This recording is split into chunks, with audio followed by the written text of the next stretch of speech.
If you have ever caught the smell of something, a certain kind of perfume, pipe tobacco, a flower, or even a chemical that evoked powerful memories of a time, a place, or a person, and even affected you emotionally and/or psychologically, you understand the basis of aromatherapy. It is an alternative treatment, the purpose of which is affect the state of the patient's emotional and mental, and from there, physical health, through the use of essential plant oils which give off particular scents.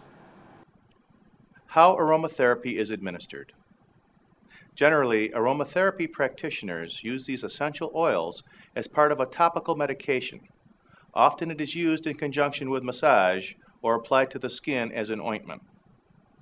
Aromatherapy oils may also simply be inhaled as these volatile substances evaporate. In some cases, the treatment may have spiritual overtones, which, at least from a strictly scientific standpoint, is in keeping with the evidence demonstrating that the effects of aromatherapy are primarily psychological. This, of course, is not to say that aromatherapy has no physical effects at all, as a patient's mental and emotional state can have great bearing on his or her physical well-being. It only indicates that aromatherapy is an alternative treatment that acts primarily on the brain. Historical background. Aromatherapy is not new. Noted physicians of ancient times, such as the Egyptian Imhotep and Hippocrates of Kos, employed fragrant oils and scented bath salts in the treatment of disease. Modern aromatherapy originated in France during the 1920s. It was discovered by accident. A French chemist by the name of René Maurice Gattefossé was working in a perfume factory when his sleeve caught fire. He doused the flame with the nearest liquid handy, which turned out to be lavender oil. Burn injuries are exquisitely painful, but Gattefossé experienced relief almost immediately. In addition, the burn injury healed much faster than usual, with little discomfort and no scarring at all. His research was continued during the Second World War by a young Army medic named Jean Valnier, who used essential plant oils in the treatment of gangrene. How aromatherapy works. Aside from some preliminary clinical studies, there's little scientific evidence on how aromatherapy works on a physiological level. Theories suggest that the scent of certain essential oils entering the brain via the olfactory sense affect the limbic system, that part of the brain in which emotions, behaviors, and long-term memories are based.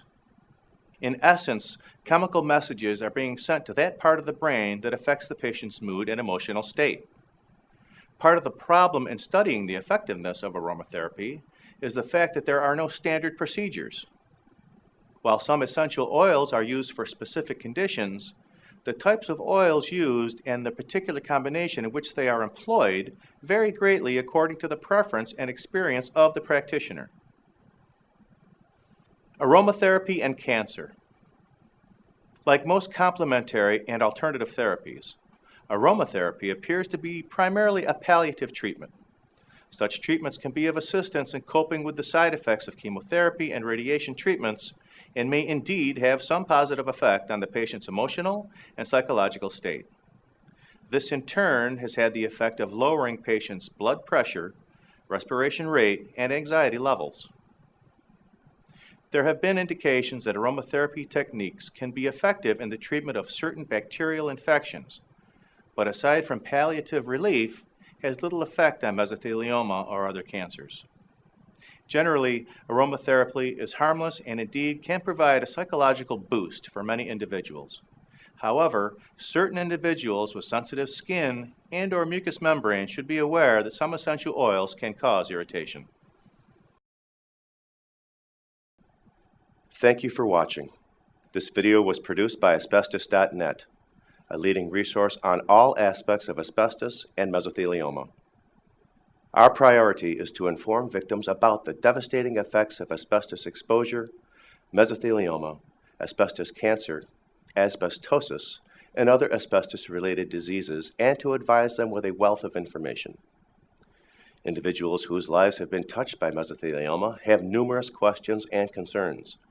Their caregivers and family members also need accurate, reliable information. If you or a loved one have been diagnosed with mesothelioma or asbestos cancer and need more information, we invite you to visit and explore the thousands of pages of oncologist-reviewed material on Asbestos.net, to call our convenient toll-free number shown below and speak with a mesothelioma specialist, or to use the simple contact form found at Asbestos.net to request a free copy of our informative books, custom inserts, and DVD. Asbestos.net. Information and help for patients and families.